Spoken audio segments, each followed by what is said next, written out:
ए जी पायल के बोलिया साहब कैसे।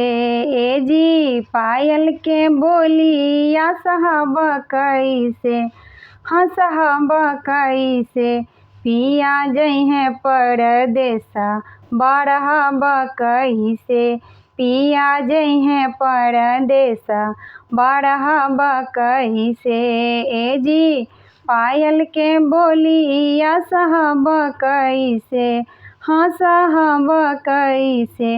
पिया जइहे परदेसा बरहब कैसे। पिया जइहे परदेसा बरहब कैसे। ससुर जी के बोलिया त हम सही लेबै। ससुर जी के बोलिया त हम सही लेबै। हम सही लेबै यौ हम सही लेबै। सासू जी के बोलिया साहब कैसे। ए जी सासू जी के बोलिया साहब कैसे। पिया जइहे परदेसा बरहब कैसे। पिया जइहे परदेसा बरहब कैसे। ए जी पायल के बोलिया साहब कैसे। ए जी पायल के बोलिया साहब कैसे। हाँ साहब कैसे। पिया जइहे परदेसा बरहब कैसे। पिया जइहे परदेसा बरहब कैसे।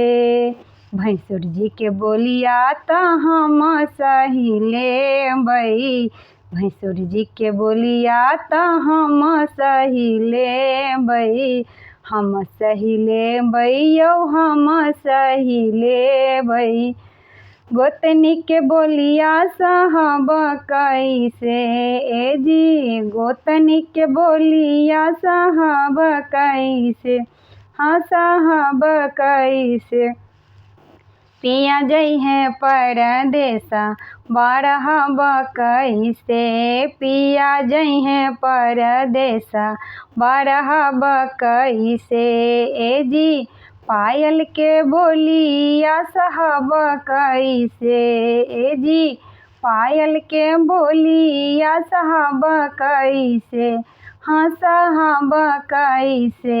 पिया जइहे परदेसा बरहब कैसे। पिया जइहे परदेसा बरहब कैसे।